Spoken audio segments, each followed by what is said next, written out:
আশা করি আপনারা সবাই অনেক ভালো আছেন।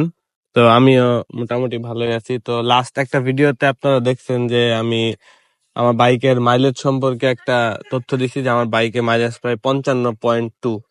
তো এই মাইলেজটা আসলে কিভাবে হিসাব করলাম এবং এটা যেহেতু একটা এফআই বাইক এবং এফআই বাইকে আপনারা কিভাবে মাইলেজ হিসাব করবেন এটার টিপস আমি আজকে দিব এবং কিভাবে এত ভালো মাইলেজ আমি পাইলাম এবং আপনারাও পাইতে পারবেন সেই কথাগুলো আমি বলবো।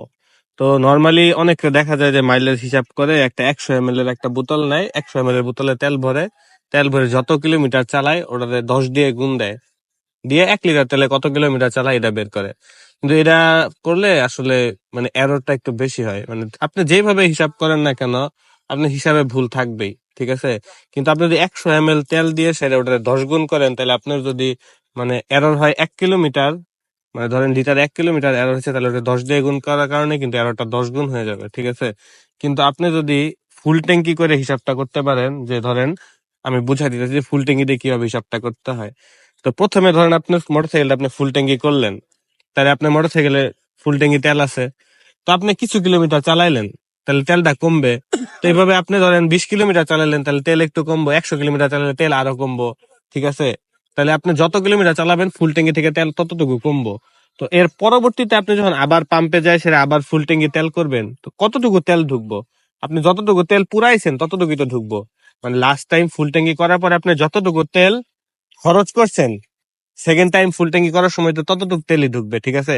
তো তখন আপনি হিসাব করবেন যে আপনি ওই সেকেন্ড টাইম ফুল ট্যাঙ্কির সময় কত লিটার তেল ঢুকলো আর আপনি কত কিলোমিটার চালাইলেন, ঠিক আছে। যে ধরেন আপনি প্রথমবার একবার তেল নিলেন, ফুল ট্যাঙ্কি করে ফেলবেন, করার পরে আপনি 1 সপ্তাহ 15 দিন যতদিন লাগে চালালেন।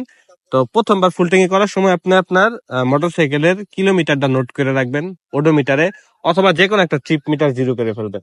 করার পরে 1 সপ্তাহ 15 দিন 20 দিন যতদিন চালানো লাগে চালাবেন। চালানোর পরে যখন মনে হবে যে তেল কমে গেছে ফুল ট্যাঙ্কি থেকে অর্ধেক বা আপনার সুবিধা মতো যতটুকু হয়েছে, তবে সবচেয়ে ভালো শেষের দিকে চলে গেছে এরকম, তখন আপনি আবার পাম্পে যাবেন। পাম্পে যাওয়ার পরে দেখবেন যে কত কিলোমিটার চললো, ওই ওডোমিটারে কতটুকু আসছে ওটা আগে থেকে বিয়োগ দিবেন, অথবা যদি চিপ মিটার জিরো করেন তাহলে দেখবেন যে কত কিলোমিটার হয়েছে। এরপরে আপনি ফুল ট্যাঙ্কি আবার করবেন। তো তখন দেখবেন যে কত লিটার তেল ঢুকলো নতুন, তখন ধরেন 9 লিটার তেল ঢুকলো। এবং আপনি ধরেন যে 300 কিলোমিটার চালাইছেন, তাহলে আপনি মাইলেজ কত পাবেন? তখন 300 9 দিয়ে ভাগ করবেন। এইভাবে আসলে এক্স্যাক্টলি মানে মাইলেজ হিসাব করতে হয়।